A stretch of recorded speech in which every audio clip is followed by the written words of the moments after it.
భారతీయుడు 2కు సినిమా కష్టాలు తప్పడం లేదు. కమల్ హాసన్, శంకర్ కాంబినేషన్ లో తెరకెక్కుతున్న ఈ సినిమా ఆ మధ్య లాంఛనంగా మొదలైన షూటింగ్ లో మాత్రం ఎలాంటి ప్రోగ్రెస్ కనిపించడం లేదు. ఇక కోలీవుడ్ మీడియా అయితే సినిమా ఆగిపోయిందంటూ కథనాలు రాస్తున్నాయి. భారతీయుడు 2కు వచ్చిన కష్టమేమిటో చూద్దాం.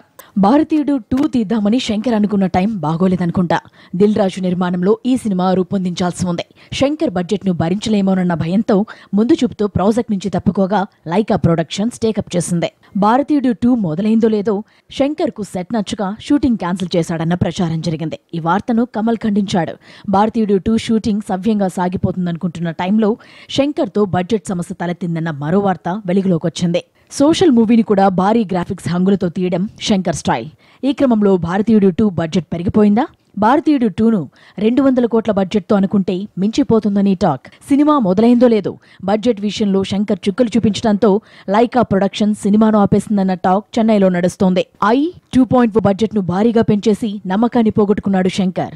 100 కోట్లతో తీయాల్సిన 200 కోట్లకు చేరింది. 300 కోట్లతో రావాల్సిన 2.0 500 కోట్లయింది. ఇలా బడ్జెట్ పెరగడం కారణంగానే ఆయా చిత్రాలు బాక్సాఫీస్ వద్ద ఫెయిల్ అయ్యాయి. ఇదే సీన్ భారతీయుడు 2 విషయంలో రిపీట్ కాకూడదని లైకా ప్రొడక్షన్స్ ముందుగా జాగ్రత్త పడి సినిమాను ఆపేసిందన్న టాక్ నడుస్తోంది.